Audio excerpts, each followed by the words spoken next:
Then I'll start my session. Is it visible, ma'am?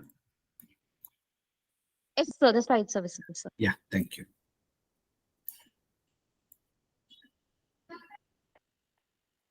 So very good afternoon to all. First of all, I would like to welcome you all for 10 days national level DP on basics of teaching, learning and research organized by Innovation Online Training Academy, India. So I would like to thank the Academy for giving this opportunity. And in my today's presentation, I'll be talking about how to write an effective article for Scopus and Web of Science publications. So I myself, Dr. Prem Kumar from Dinosaur College of Engineering, Bangalore. So in today's discussion, I'll be talking about first how to write a quality research papers. Okay, so what are the things, what are the checklist we have to write quality research papers? And one of the very important discussion is on ChatGPT, how to use it for paper writing and what are the pros and cons for this particular tool. And I'll be talking about the various research tools. So that is the writing tools, okay, and for the figures and reference management and what are the different tools are available. So that how we can use it. Okay, so that will be discussed. And how to select a proper journal. So when we write a quality research papers that need to be submitted to quality journals. So how to select a quality journal. So that will be discussed. Then finally, I'll be talking about what are the research profiles as a researcher you should have. So those things I'll be discussing in today's session. First, let me move on to the publication. So why the publications are required. So these are the key points why publications are required. So out of even more than this, also the importance is there. So, but I just listed very few key points why the publications are required. The very first thing is the dissemination of knowledge. Okay, so when we do some kind of research, so that need to be disseminated maybe through the conference, maybe through the journals, or maybe through some kind of a newspapers or Twitters or whatever the social medias we have. So we have to disseminate our knowledge. Okay, for the dissemination of the knowledge, obviously the publication is required. Okay, so we have to share what we have done, and we have to share what we found and what we discovered. Okay, and that need to be shared with the scientific community for the further research. Okay, there's a primary key point why publication is required. And the second one is a validation and a peer review. Okay, so when we do something, when we do some kind of research, and we think that whatever we do is good. Okay, so that's what in all the people's mindset, but that's not the right one, right? So when we do something and that need to be assessed by someone who are the expert in that particular field. Okay, so when we go for the publications, as you know, that the papers will go for rigorous peer review system, and it may be a single blind review or double blind system. So obviously, you'll be getting a lot of inputs from the experts with regard to the quality, originality, and the validity of the research. Okay, the next one is the advancement of science. The publications are a fundamental means of advancing the scientific progress, and this process drives the further research and facilitates the scientific breakthroughs. Suppose if we don't do any kind of a research publication, then the people might not be knowing it or what progress is there in the scientific community. So when we do some kind of a publication, then the people start referencing your papers, and they start to discover something new from your findings, whatever you have published it, and we can create a breakthrough also. So this is again another key point. And the career advancement that everyone knows. If you want any kind of a promotion, or if you want any kind of fundings, okay, so obviously these publications are required. Okay, so not only that, this will enhance the visibility of you, okay, and the reputation of you and the credibility of you. So these things will be improved when we disseminate your knowledge through the publications. Okay, the publications not only through the journal, it may be through the conference, it may be through the magazines, it may be through the technical reports or white papers, whatever. So if you want to increase your visibility and reputation, the credibility, obviously we have to go for the publications. Okay, and academic recognition. So as you know, suppose if you are doing any kind of MTech degree or the master's degree or the PhD degree, as you know, the publications are mandatory. So this is also one of the key point why publications are required. Okay, and the impact on the policy and practices. The most of the decision makers, they frequently referring the papers to write some kind of a policy and practices. Okay, so because they rely on scientific publications, because no, it's a kind of a evidence for the decision makers to fine tune the policy and the practices. Okay, so for this again the publications are required, and the collaboration, the networking. When we do publications with the collaboration with the multiple people from the multiple departments, okay, multiple people from the multiple countries, then obviously we can create a good healthy research collaboration, and also we can have a good networking as well.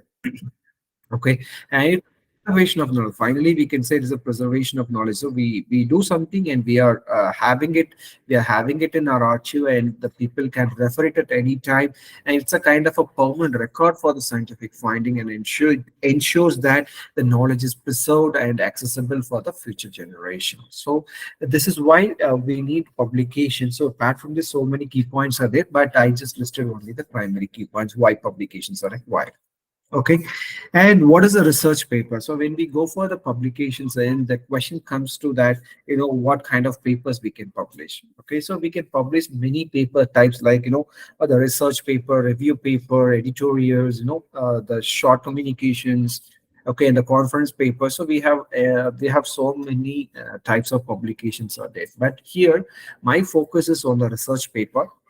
Okay, so what is a research paper? As you know, the research paper it's a kind of a paper or academic write-up that provides an in-depth analysis and evaluation and interpretation of a single topic based on the empirical evidences. This is where the research paper and the review paper differs. Okay, that is where or the evaluation and interpretation of a single topic. So when we go for the review, it's not like we'll not talk about or will not interpret only a single topic.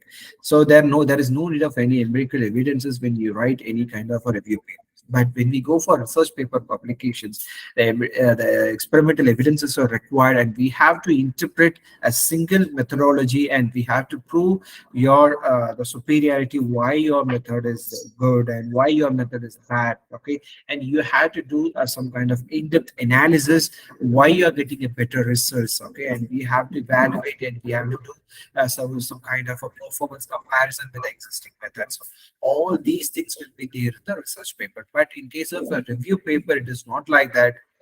So we'll be consolidating what are the works done in the particular topic. Okay, the work done by the multiple researchers. So then we'll be consolidating it, and we'll be finding what are the drawbacks, and what are the advantages that methods have. And we can also distinguish, or we can also put the challenges of what the researchers have faced when they do researches.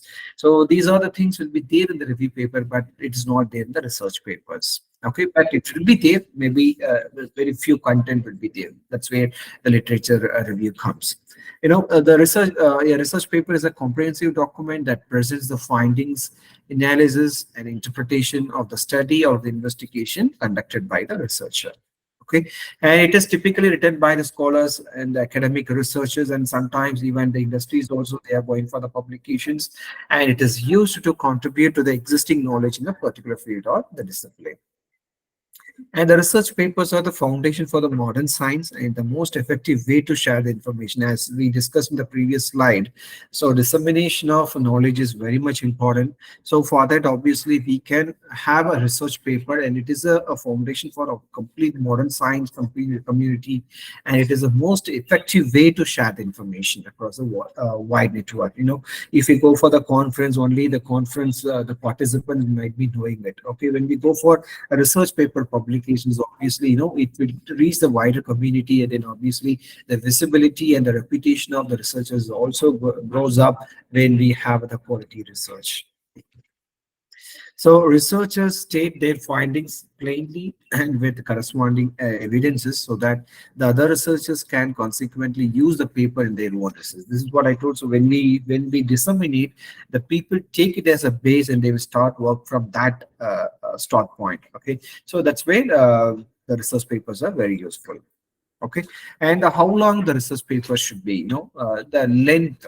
Okay, so that is very important factor nowadays. The journals are putting some kind of constraints that only your paper has to have only this much of length, this much of words, and this much of keywords. All these things are there. Okay, so here I'll be discussing how long the research paper should be. Okay, so as you know, we have a different types of papers like research paper, review paper, short communication letters, editorial. So many different publications are there. So the most of the journals, they'll be specifying the word counts. Okay, so it will be ranges from 2000 words to 12,000 words, or sometimes it will be more than 12,000 words when we go for a review paper write-up. Okay, so however, the longer papers are more common in certain disciplines. Okay, if you take my case, so I'll be working on the object optimization algorithms, and when I write some papers on the optimization algorithms, I have to do extensive data. I'll be using the extensive data, and I'll be doing a lot of analysis. I'll be doing a lot of statistical data analysis, and I'll be having a lot of discussions on the statistical analysis. Okay, that sometimes, some of my papers will go up to 15,000 words, 20,000 words as well. Okay, so uh, before submitting the paper, you have to check the author's guidelines. So if your paper is within that scope, or if it is within that specified word count range, then obviously you can submit to the respective journal, or else you have to reduce the number of words. Okay, if there is no word limitation, then you can go ahead blindly. There is no problem. Okay, so as I told, that typically the research papers will be around 4,000 to 8,000 words, but it is common to see the short papers around 2,000 words, and the long papers, it means that the review papers, it will be around 12,000 words. Okay, these are the key points when you write the papers. You have to keep this in your mind when you write the paper.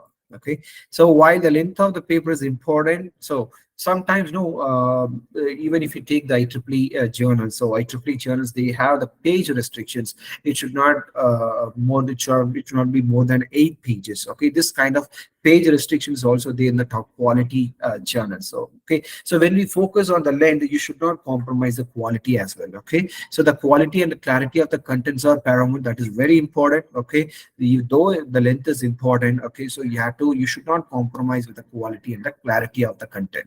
Okay, it is a crucial to focus on presenting a well-structured, coherent, and concise paper that effectively communicates the research finding, analysis, and the interpretation.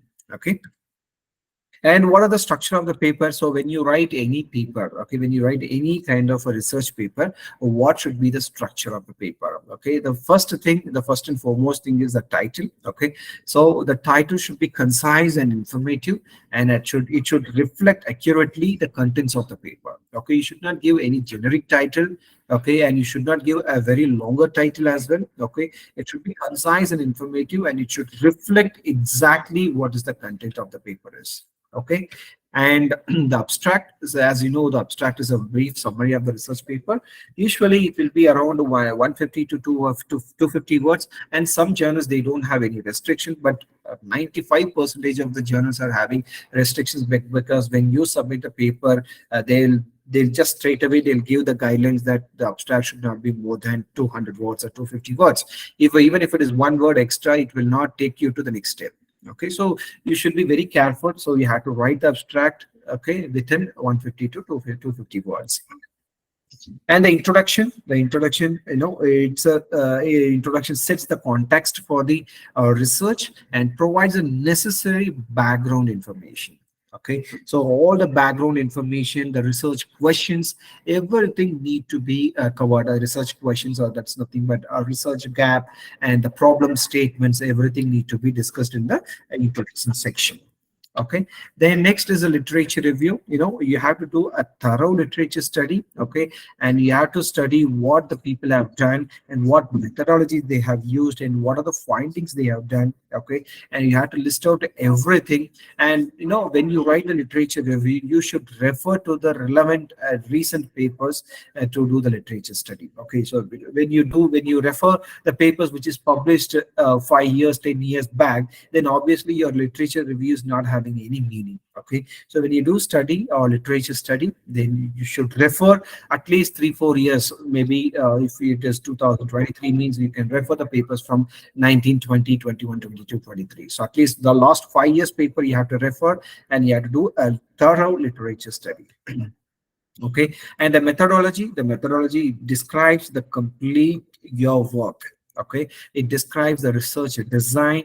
Okay, sample or the data collection or data selection, and the data analysis. Okay, and the modeling, the mathematical modeling. Okay, everything will be discussed in the methodology. I can say this is the heart of the system. Okay, because this is where the novelty comes. Right. So the methodology section is a very important section. You have to put a lot of effort to write the methodology section. Okay. Sometimes when I review some papers, when I review some papers, I could see the people will give very less focus on the methodology section. So when you do that, then obviously straight away your paper will be rejected. Okay. So you have to put a lot of effort to write the methodology section, because as I told you already, this is where your novelty comes into the picture. Okay, and the results.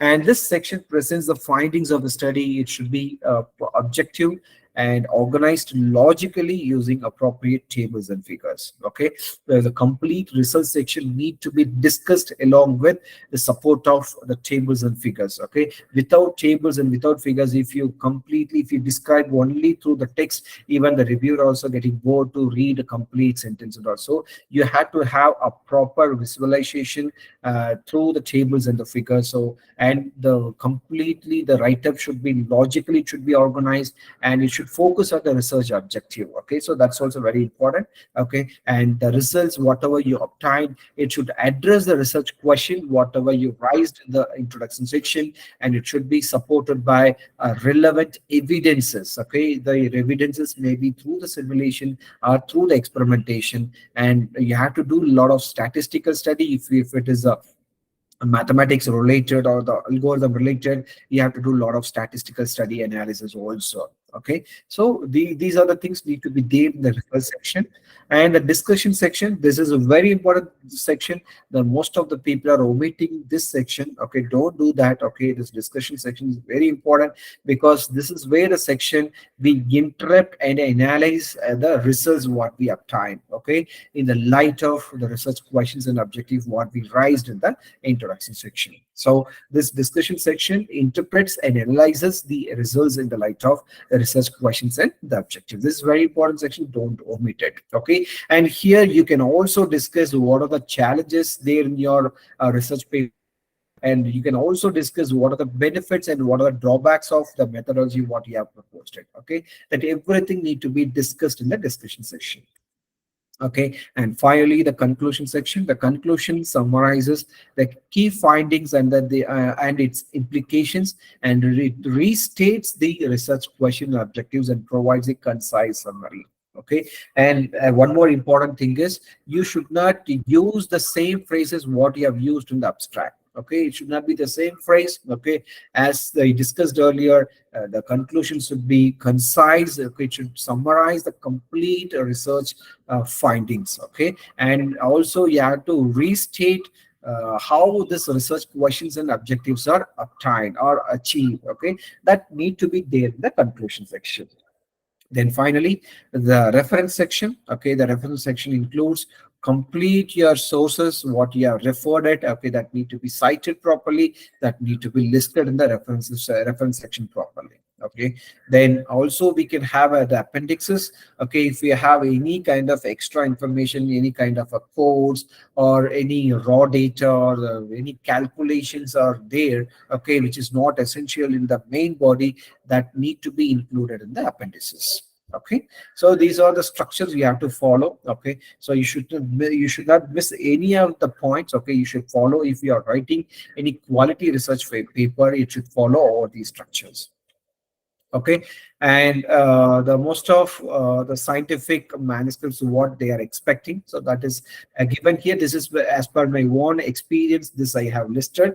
As I told, the title, maximum 10 words are allowed. Okay, so you should describe your title within 10 words. Okay, and abstract, okay, for the safer side, you prepare the abstract within 150 to 200 words. Okay, and introduction literature review, you have to do a thorough literature study, and you have to mention all the key points and the key findings in the literature section. Okay, and the methods, you should be specific. You see, in the methodology section, as I told you already, this is where the place to disclose your novelty. Okay, and then you don't need to discuss anything about the known facts. Okay, be specific to your method and just give the complete insight of your methodology. Okay, and the result section, as I do, you have to do a comprehensive and deep analysis. You have to do in the result section, and the discussion section, as I told, you have to discuss about the findings, the limitations, benefits, and challenges need to be discussed in the discussion section,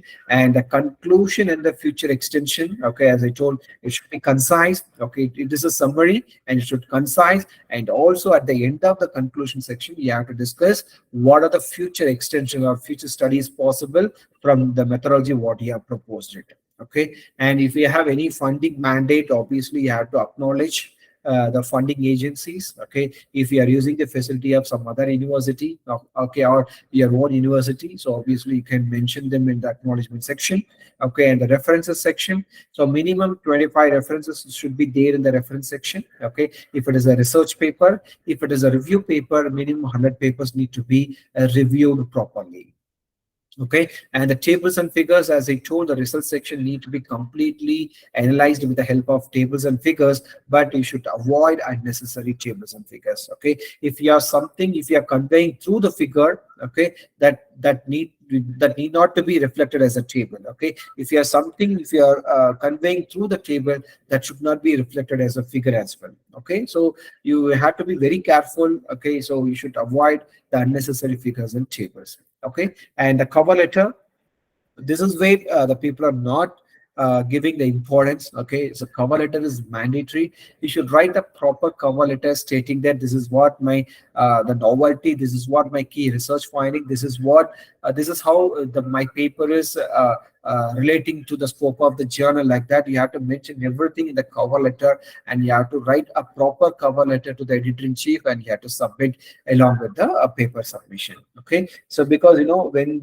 we submit to the quality journals, the most of the time the editor-in-chief will not read the complete paper. He will read the cover letter, and if the cover letter is blank, okay, then obviously straight away they will reject the paper, stating that the paper is out of scope. Okay, so that's what you write everything in the cover letter, and you should also mention that the papers, I have referred some papers from your journal, and I hope that the paper is within the scope of the journal. Like that, you have to put some key points in the cover letter, and so that the desk rejection will not be there when you write a proper cover letter. Okay, and this is one of the very recent topic. Okay, so nowhere it is discussed so far. It's the very first time for you people. I'm just talking about this. Okay, it's a chat GPT. Okay, so nowadays we hear about this buzzword called chat GPT, right? So the chat GPT can also be a better writing tool. Okay, we can write some kind of initial draft of the research paper. We can write it with the help of chat GPT. Okay, so I'll just give you some kind of a demonstration how you can use the chat GPT for writing some kind of research paper. Okay, but before that, you should know what are the pros and cons of this chat GPT. Okay, so though it is a proper useful tool for generating ideas and getting initial draft of the research paper, it also you have to consider few things before writing the paper through the chat GPT. The first one is a fact checking. Okay, so as you know, the chat gpt, the people are telling it's a reliable tool. Though it is a reliable tool, it is always important to check the fact. Okay, so whatever the information the chat gpt is given, that need to be rechecked properly, whether the context is properly aligned or properly logically it is aligned or not. Okay, you should verify any claims or the data. You have to use your own knowledge. Okay, though your ChatGPT gives the initial draft, so we have to check the complete the reliability and the complete information about that particular research paper. So this fact checking is very important. The next one is the critical thinking. Okay, so as you know, the chat gpt is it can generate a text, but it may not always provide a comprehensive analysis. Okay, that's why I told you, you can write only the initial draft. You cannot write a complete paper with the chat gpt. Okay, so it is a completely text based tool. Okay, it will give you the text, but it will not do the comprehensive analysis. This is where it is required when you write a quality research paper. Okay, we have to do a comprehensive analysis, but this tool will not do that. Okay, as a researcher, it is essential to critically evaluate the information generated by the chat gpt and incorporate your own analysis and interpretation. This is very, very must. Okay, and the structure and organization. Okay, as I told, the ChatGPT, it generates a text-based patterns. Okay, and it is purely based on the patterns and examples during the training process. Okay, so the ChatGPT is trained with the help of huge data. Okay, and this is completely trained using the patterns and examples or the case studies. Okay, and it not provide organized content, and we have to read refine, and we have to organize the information generated by the chat gpt. Okay, and the citations and referencing, chat gpt is not having any inbuilt citation add-ons. Okay, or there is a referencing capability, so we have to do something, and we have to use some kind of reference management tool to properly cite and properly list all the references as per the citation styles. So many citation styles are there in most of the journals that people use the AP and MLA style. Okay, for that we have to use any kind of reference management tools. Okay, so now I'll just give you the demonstration how we can use the chat GPT. Okay, uh, I hope the screen is visible. I just open my chat GPT window. So this is what the chat GPT window. So by default, since I have the premium subscription, you can see that GPT-4 is activated. Okay, so I will not give any kind of demonstration through GPT-4. I just give only the demonstration through GPT-5. Okay, so 3.5. So this tool, as I told, it's completely text-based tool. Okay, so we can ask any kind of questions to the chat gpt. It will give some kind of irrelevant or relevant answers sometimes. Okay, so for example, if you want to write any papers on effective communication, okay, assume that you want to write any paper on the effective communication, you just put the keyword and you should ask the chat gpt to provide something with respect to the effective communication. So I just ask how we can improve uh, communication communication thing. Here I just asked this question. So here you can see that the communication related to many things, right? So that's where the chat gpt fails. I just click here, you just see that it's purely under language. See, it's purely under language. You can see that it will start giving some kind of answers to you. So how you can improve the communication, maybe through the active listening, or maybe you can ask some kind of questions to use appropriate body languages, be mind. So it has given a lot of key points to you people, that okay, how you can improve the language communication. That's what maybe through the personal and professional context it has given. Okay, suppose this same communication is applicable to the engineering departments as well, right? So communication, it means maybe it's a kind of a 3G communication or 4G communication and 5G communication. So if you put this keyword, obviously it will give some kind of, it will, whatever it understands, based on that only it will give the answer. Suppose same question, I'll just ask it in different aspect. You can see that I'm just asking how we can improve the 5G communication. For example, I'm just asking like this. I just put only this keyword. Now it will start discussing about the 5G communication. You can see that just only one word is different, but it started giving the answers based on the 5G communication. Right. So this is how you have to ask the questions correctly. So when you ask the questions correctly, then obviously it will give the proper answer. As I told you already, it will not give any kind of organized answer. Okay. So whatever the keyword you put based on that, it will give. And we as a person or as a researcher, we have to take the content and you have to uh, uh, understand the context, what in what context it has written, and if something is not correct, then that need to be corrected, that need to be reorganized. Okay, so for example, now I just want to write, okay, I just want to write, I want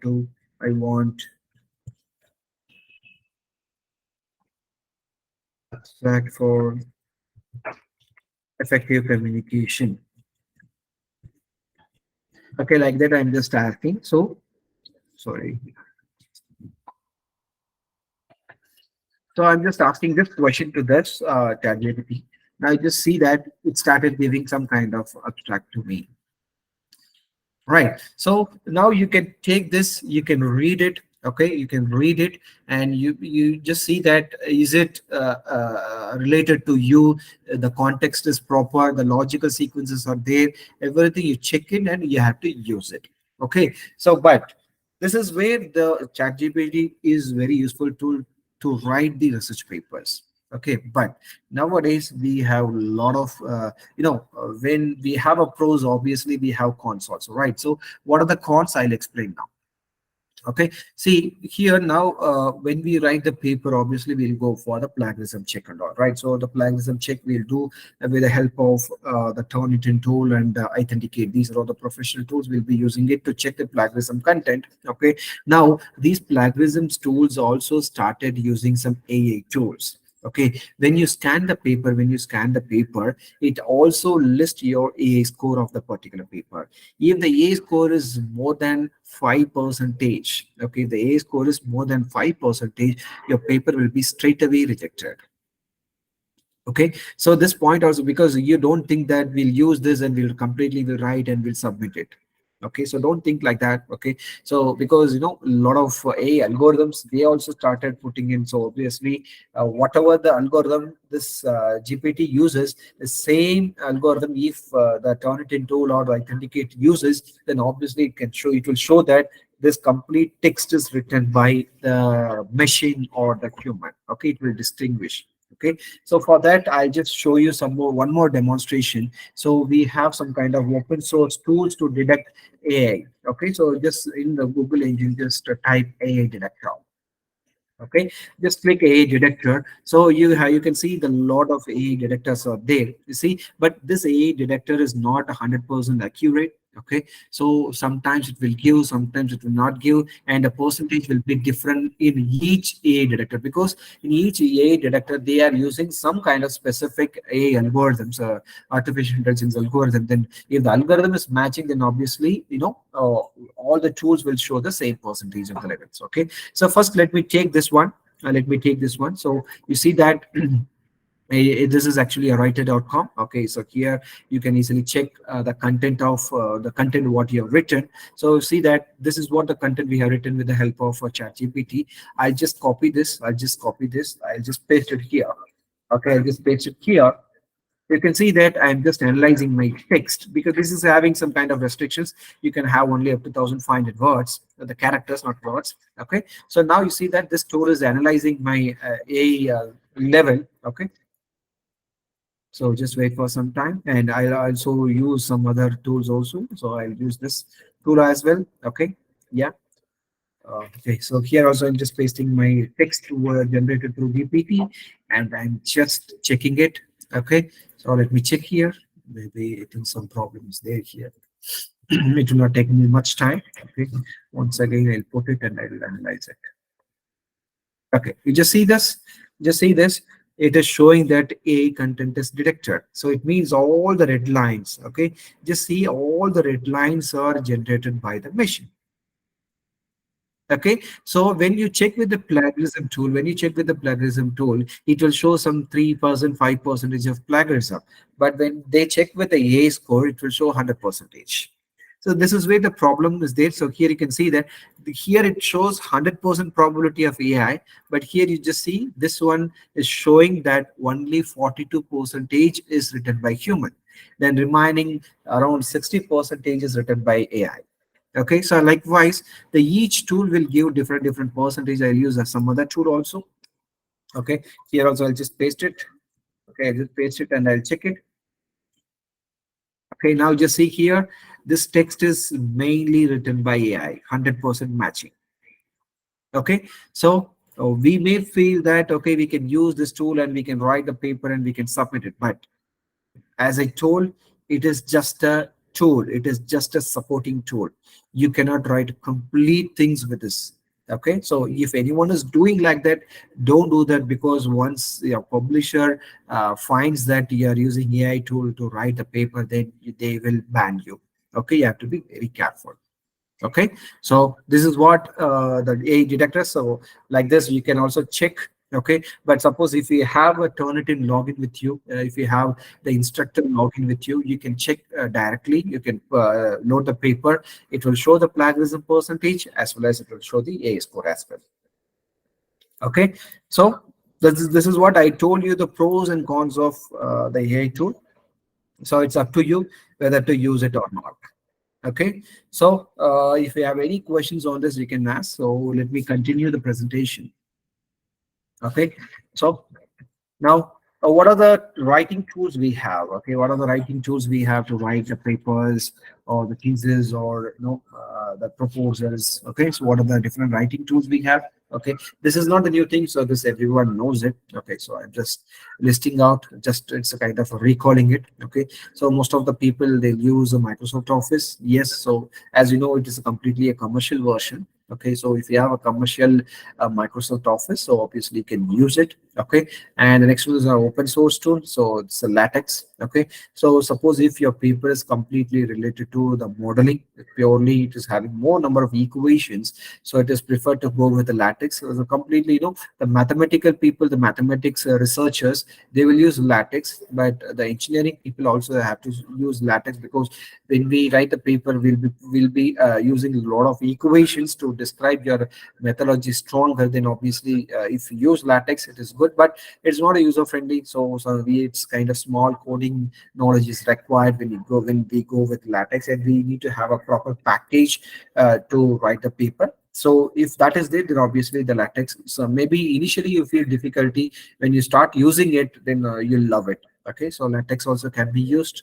Okay, so suppose if you feel the Microsoft Office is better, but if it is a commercial tool, how can I use it? So that's where the two open source tools we have, that is OpenOffice and LibreOffice. So these are the open source tools we have. We can use it for writing our papers and proposals. Okay, and what are the tools we have for plotting it? Okay, what are the tools we have to plotting? Okay, so here I just listed very few drawing tools. Okay, so suppose if you want to draw some kind of flow charts, so some kind of a pictorial representation, some kind of block diagrams. Okay, so what are the tools we can use? So here I just listed some tools. So Microsoft Visio we can use it, and draw.io you can use, and eDraw sort we can use it. Okay, and the Inkscape, GIMP, Dix. Okay, and the Smart Draw, Glyphy, Gecko. So these are the available tools. Okay, and in which the Microsoft Visio, okay, eDraw, and the Smart Draw. So these are the commercial versions. Okay, so the Microsoft Visio is a very perfect tool and a professional tool, but it is a purely commercial version. Okay, if you have a commercial Microsoft Visio, then obviously you can use it to draw the better diagrams.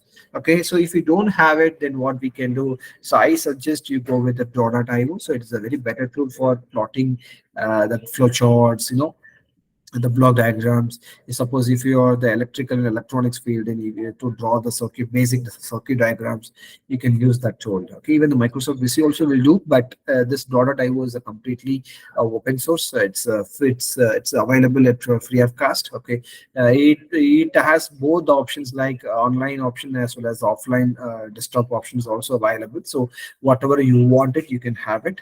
Okay, so you can easily download and you can have it in your laptop. Okay, then apart from that, what else we have for the research paper writing? So as you know, the one of the very big headache in the research paper writing is the reference management. Okay, so for this reference management also we have a lot of softwares. Okay, I just listed very few softwares what can be used for reference management. Okay, so first one is a Zotero. Okay, and the next one is a Mendeley, and these two versions are free versions. So Mendeley, it's not completely free. Okay, so up to certain level it is free. So certain level in the sense they have given the space of about 5 GB space. Okay, so if it is more than 5 GB, then obviously you have to pay for it. Okay, and Zotero is it's a free tool to have the proper reference management. Okay, and Mendeley is a very user friendly tool. Okay, I personally suggest Mendeley. Okay, though it is having the capacity restriction, that 5 GB is more than sufficient for the researchers. Okay, so we can use it.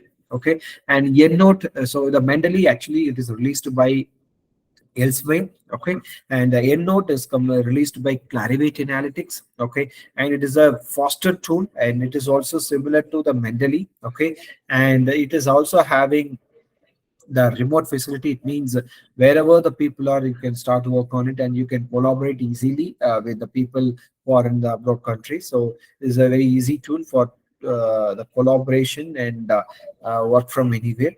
Okay, and it's, as I told, it's a completely a commercial version. Okay, and the ref work is there, ref work and Citavi and Paperpile. These three are the commercial version. Okay, but I prefer the to go with, if you want to go with the commercial version, I prefer you for, the EndNote is a better tool for that if you want a commercial version. Okay, but if you want a free version, the Mendeley is the better option. Okay, and the Dossier is also free, but it's not user friendly. But the Mendeley is a user friendly tool to have a proper organization of the references. Okay, when you take the Mendeley, it is also having lots like the site manager, the Mendeley site, Mendeley web importer, Mendeley desktop. It is having a lot of options. It will be giving a lot of options to you. So the only thing is you should have a proper registration. You have to do a proper registration. Once you do the proper registration, and you can download the tool and you can start installing it and you can start using it. Okay, so it's a user friendly as I told. Okay, so now as per the guideline, you people have written the paper. Okay, now we have to select a proper journal, right? So because when we write the quality research paper, as I told you, you should submit to the quality journal. So how to find a journal? Okay, so first thing what we have to do is you have to check what audience do you want to reach. Okay, what is the journal of the scope and who reads this journal? Okay, so that need to be some kind of groundwork you have to do. Okay, for example, if I do some kind of research work in the power electronics, obviously I have some kind of some good journals like IEEE Transactions on Power Electronics, IEEE Transactions on Industrial Electronics, Journal of Power Electronics. So likewise, I know the journal scope as well as who reads the journal, that also I know. So then obviously, I can select the journal. The next one, how prestigious is the journal? Okay, so a lot of journals nowadays, if you Google it, you'll get a lot of journals. But how prestigious is the journal in your field? That is why the important. I have some kind of a multidisciplinary journals. I have some specific journal. That's what now I told you. IEEE Transactions on Power Electronics. If I do some kind of research on the power electronics, if I publish the paper in IEEE Transactions on Power Electronics, then obviously, it is what the prestigious, very prestigious journal. So some journals are there, the multidisciplinary journals are there. There also you can publish, but the prestigious, when you come to the quality, that obviously the IEEE Transactions on Power Electronics matters, right? So you have to see that how prestigious your journal is, and you have to see that how long the paper takes for reviewing and publishing. That also you have to be very careful. Okay, so because before submitting, you have to check all these things and you have to submit a paper. So once you submit a paper, if it takes 6 months, 1 year of time for the reviewing, then after 1 year, if the paper is rejected, by the time your paper will become very old. Okay, so that's what you have to check before submitting the paper. You check how long the publisher takes to publish a paper, to finish the first round of review and to finish the second round of review, to give the final decision, and from the decision to publication, how long they will take. Okay, all these things need to be analyzed. Then you have to you have to submit the paper there. Okay, and finally you have to see the cost. Okay, so nowadays the people started opening a lot of open access journals. Okay, so when the open access journal comes, then obviously as an author, though we are providing our quality research work to them, we have to provide money to them to publish our paper, right? So that's where the open access plays come into the picture. So when you submit a paper to any of the open access journals, first you check what is the article processing charges. Okay, so some journals they'll provide article processing charge, some journals they'll provide page charges, some journals also with their last submission charges. Okay, you have to check all these things. If it is affordable by you, then you have to go for that particular journal, or else you have to go with some kind of subscription model so that you can publish a paper at free of cost. But the quality matters, so that also you have to see. Okay, then okay, so these are all the guidelines to choose the journal. Then next you have to see the metrics of the journal. Okay, so to see the metrics is you should know the indexing databases of the journals. Okay, so when you go to the journal, no, the prestigious status it is based completely on the indexing databases. The highest indexing database is the Web of Science. Okay, in the Web of Science we have SCI, that is the Science Citation Index expanded, and SSCI, that is Social Science Citation Index, and ESCI, that is the Emerging Science Citation Index, and CPCI, that is the Conference Proceedings Citation Index. Okay, these are the indexing databases available with respect to the Web of Science. Okay, this complete database is maintained by the Clarivate Analytics. Okay, so in SCI journals also, SCI is the topmost. Okay, it's the topmost. Okay, SSCI is it's also equivalent to SCI, but this is purely for social sciences. Okay, and ESCI is the first level of the SCI, so we can say it is very lowest level of the Web of Science. And the conference proceeding citation is, suppose if you publish any papers in the conferences, if it is indexed by CPCI, then that also will come into the Web of Science indexing databases. So as I said,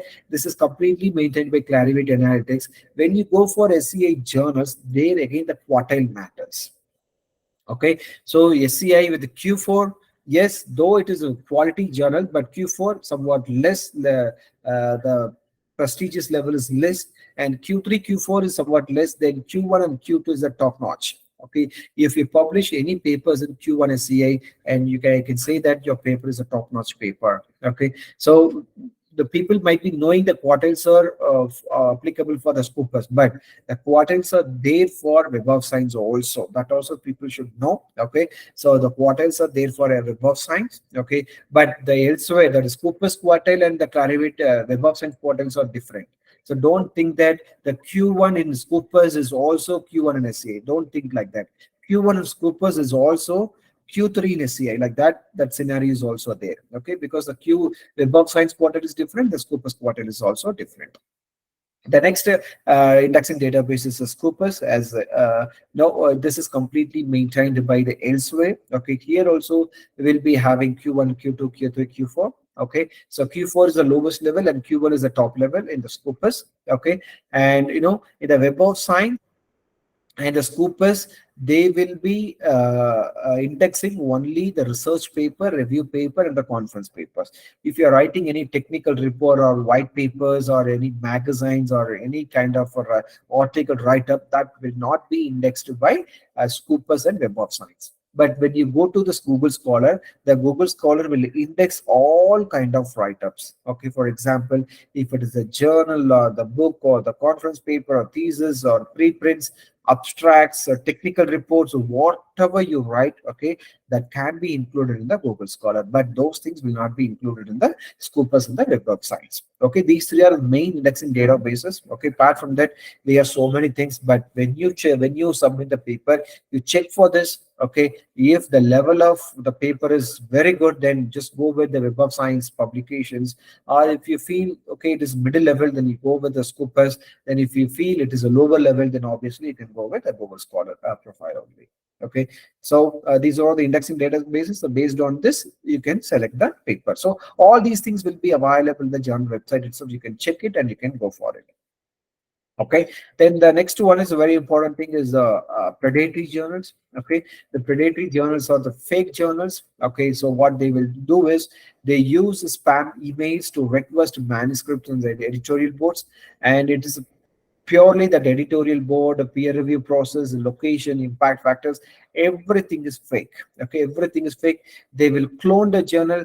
If you look at the website, looks like a original website, but the people submit the paper, they'll publish it. Once you publish the paper, once you publish the paper in the predatory journal, I can say 100% your paper is wasted. You cannot do anything with the paper, and you cannot have any kind of indexing in the journal. They'll be mentioning that it is a SCA journal, Scopus journal, like that they'll mention, but it will not be indexed at all in any of the indexing data. Even with Google Scholar also, you cannot index it. Okay, so you have to be very careful about this predatory journals. Okay, so publish journals with the titles similar to the titles of established and respected journals. This is what I told.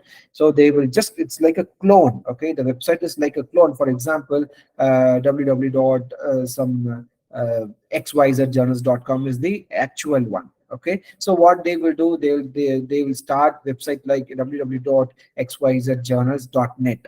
Okay, so though the domain is different, the researchers, they will not understand that which one is the right one, so they will choose the wrong one and they'll submit a paper and they'll request for huge amount, because they will give the comments in 1 or 2 days. So what we feel that, okay, so we got comments and they accepted our paper also, we have to publish very soon, like that they'll thought, and they'll pay the money, and finally they'll come to know that they are cheated. Okay, so you have to be very careful with respect to the predatory journals. Okay, so this is what I told. So the authors respond to publishers' spam email by forwarding the manuscript. So once the email comes, obviously by believing them, we'll send the paper, and immediately within a day or within 2 days, they will send acceptance without any peer review. Okay, and finally the author receives the invoice for the large amount. They'll ask you to pay $500, $1,000, like that. They'll ask you to pay $100, whatever the money they'll ask. So you'll be paying it. Then if the author asks for the paper to be withdrawn, must pay a withdrawal fee. So suppose you finally, after publication, if you feel that the journal is fake, if you ask them to withdraw, then again they'll ask you to pay the money. Even if you pay the money also, they will not withdraw the paper. So it means that completely your paper is wasted. Okay, so you have to be very careful with regard to the predatory journals. Okay, and the statements of work and conflict of interest, this is two important statements need to be included in the research paper. Okay, so because just 1 or 2 years back, this author contribution statement and all, none of the journal asked, but now the people started asking, because they want to understand, they want to see that what is the each author contribution is. Okay, because some of the people, they don't do any work and they will include their name in the paper, right? So to avoid all these conflicts, okay, so the journals started asking what are the authors contribution. So if you are listing 4 authors in the paper, you have to give the contribution for all the 4 authors. Okay, if the journal feels that the contribution given by that particular author is less, then obviously the journal will ask you to remove that person name. Okay, so all these things need to be there in the paper write-up. So when you write the paper, you have to include this author contribution statement as well, because these things are newly included. Okay, and the potential conflict of interest and funding sources. Okay, so if you have any conflict with any people or any institute or any university, okay, or any person, then that need to be disclosed in the paper in the under the conflict of interest section. Okay, if there is no conflict, you can mention that there is no conflict. Okay, and if any funding agency they are funding, and if you're publishing paper from their funding, then obviously that need to be disclosed in the funding sources. Okay, so that is mandatory, because when you submit the paper itself, they'll ask you any funding is there, the funding number, everything they'll ask you. Okay, so that need to be disclosed in the paper. Okay, and submitting your paper, so you have to recheck everything. If everything is ready, then you can go for the publication. What are the things need to be done? So when you selected the journal, you just check the instruction for the authors and write a proper cover letter, as I told, with the title, authors, and useful information with regard to the novelty, the journal scope, everything. Okay, and make sure paper conforms the journal guideline.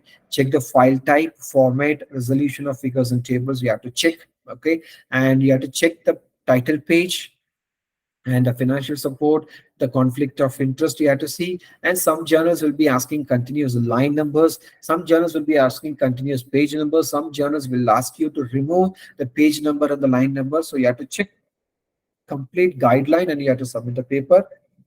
Okay, and when you submit a paper to one journal, you should not submit the same paper to another journal. You have to wait for the result, then you have to submit the paper to the another journal. And sometimes when you submit a paper, the journal may ask you to give the potential reviewers.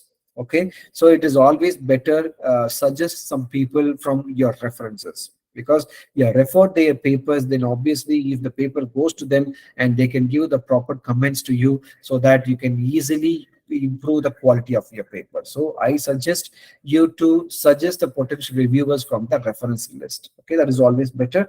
Then how you can get the contact details? So obviously if you Google it with respect to that particular person, you can get all the contact details, so that you can get. So usually what the journals will ask is only the name and the university and the email ID they will ask. So you can take it and you can give it during the submission stage. Okay, so as I told you already, you should not do the duplicate submission or the multiple submissions. Okay, so one paper, if you submit to one journal, you just wait for the comment. Okay, wait for the comment. If the comment is positive, just go forward. If the comment is not positive, then you select another journal and you submit it. Okay, because nowadays the publishers are having proper tracking tools. Okay, so they can easily track if you do multiple submissions.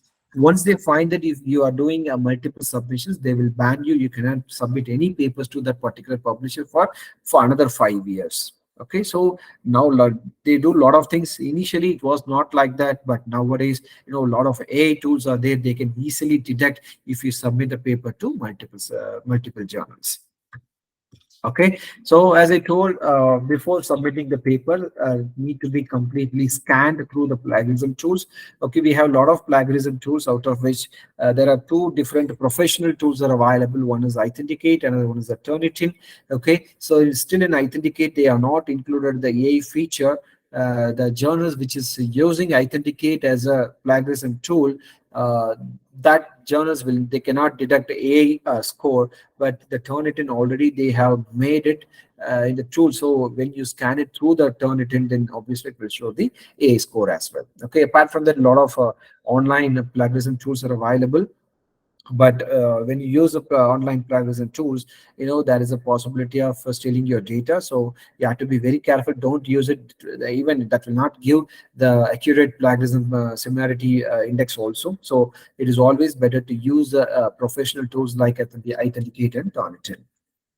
And if you're ready to submit, yes. So now what we have to do is, I told you you have to select the proper journal. So here some of the journal finders are available. I just quickly go through this. So here you can see that, suppose if you want any paper, you have written the paper, but you don't know to which journal I have to submit. Okay, for that now, because a lot of AI tools came into the picture now. So the publisher have given their recommending system. So through the recommending system, you can select a proper journal. Okay, so to have a demonstration, what I will do is I'll show you. These are all the different recommendation system. This is for IEEE papers, and this is for Elsewhere journals, and this is for Springer, and this is for Taylor and Francis, and this is for Journal Wiley journals.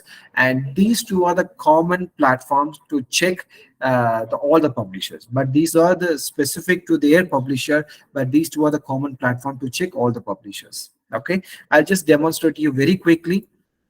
Okay, so I'll just go here. I'll just go here.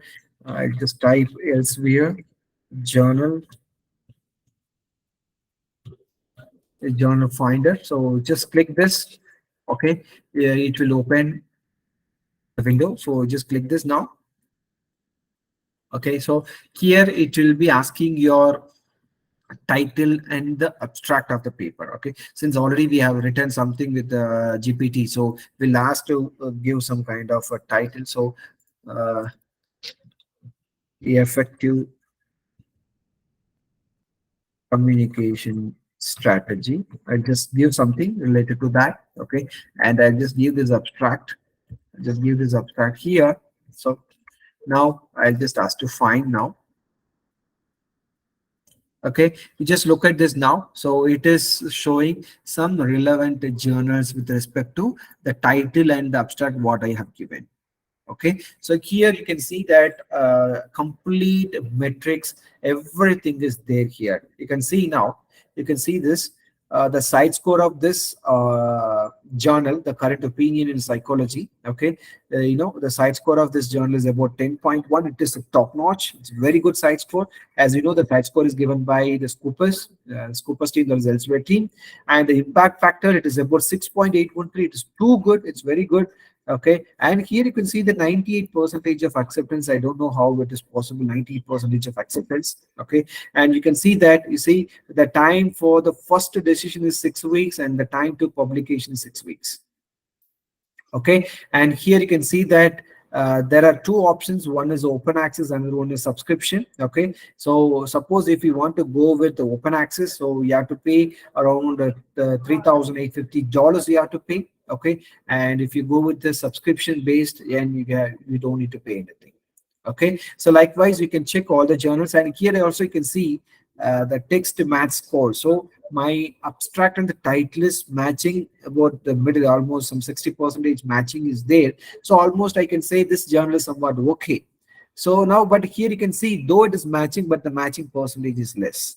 Okay, so likewise you can check all these journals and their impact factor, side score, acceptance rate, and the time for the decision, time for the publications, everything you can check, even the cost also you can check everything. Then you can check it, and finally, so for example, if I want to submit the paper to this journal, then obviously I can go, what I can do is I can go to the submission. You can see that submit paper. So I just click submit paper.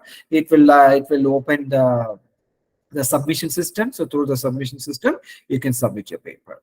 Okay, so this is what the journal recommender will do. So it is very easy tool.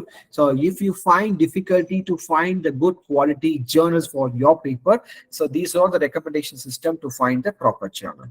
Okay, then once you find the journal and you're submitting paper, and what are the peer review process will happen. As you know, once you submit the paper, it will go to the editor-in-chief, and editor-in-chief will assign the subject editor. The subject editor will assess the paper, and if the paper is good, it will go to the reviewer, because the subject editor will find the proper reviewer and the paper will send to the review. And if the paper quality is not good, here itself it will be rejected, and now it is gone for the review, and the reviewer have suggested if some kind of revisions, yes, again it will go to the revision stage. Again the user will submit the paper, again to send to the reviewer, and again it will be reviewed by the same reviewer, or it will be reviewed by the different reviewer, or it will be reviewed by the editor again. Okay, so if it is again the review is required, it will go to the reviewer. Okay, if it is not required, it will be accepted by the editor. Okay, so once it is accepted, it will go for the production department. Okay, there you have to do all the copyright formalities, everything. If you want to pay anything, and that need to be done in the production stage, once everything is done, the paper will be published. So this is what the peer review process. And finally, you are submitted the paper after 3 months or 4 months of time.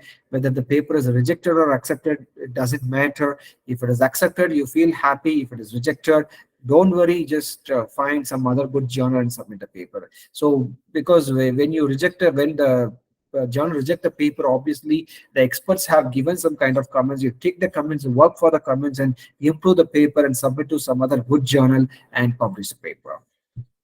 Okay, so with this, your publication with respect to the publications are over. So now, what are the author profile you should have? So that's what I'll be discussing here. I just listed very few author profiles. So first thing is ORCID ID. So ORCID ID is very important nowadays. During the submission stage itself, it will be asking you to provide the ORCID ID. Okay, it's a unique ID for the researcher. Okay, this is only to have a proper database, proper metadata. So this ORCID ID is mandatory nowadays. Okay, now the next ID is a Web of Science or researcher ID at the bubloons. Okay, so now actually the bubloons is closed. Okay, so they call it as a Web of Science profile. Okay, so suppose if you do any kind of reviewing, or if you are publishing any papers in the Web of Science journals, and that can be included in the Web of Science profile. Okay, then the Scopus ID, if you publish even a single paper in the Scopus indexing databases, then automatically you can easily create a Scopus author profile with your email ID and password. Okay, and the Google Scholar ID, the Google Scholar ID is mandatory nowadays, because everything will be tracked through Google Scholar, because when you go for any kind of funding or the promotions, the people will be checking your Web of Science profile or Scopus profile or this Google Scholar profile. So that these three are very must profiles for your career advancement, for your paper submission, and for review process and all. ORCID ID is very important, and to have a better visibility. Okay, if you want to have a better visibility, then obviously you need to have a profile with a ResearchGate, Academia, and Microsoft Academic ID. So these three are the social medias to disseminate your ideas, okay, or share your ideas, share your papers, to get some kind of comments, and the people also started using your papers for their own research. So if you want to have a better visibility, just try to have a ResearchGate profile, Academia profile, Microsoft Academia profile. And finally, if you have your personal website, okay, you just keep update everything in your personal website, and you keep share your personal website to the many of your peers, so that the people start referring it, and they will understand that you are progressing in this particular field, and they will also start to refer your papers. So personal website is also one of the best way to increase your visibility and the reputation. Okay, and with this, I just want to finish my lecture. So now I just want to acknowledge. So I acknowledge the contents of other peers whose contents are being used to comprehend the subject better, and I do solely for the academic purpose. I do not claim any ownership of any of the contents of other peers. So with this, I close my presentation. I would like to thank you all people for patient listening, and I would like to thank the IoT Academy for providing this opportunity. So if you want to contact me, you can contact me through this email ID and mobile, and even you can refer to my website also. So this is what my details, so you can contact me at any time if you have any further doubts. Now the session, we can open it for the discussion. If you have any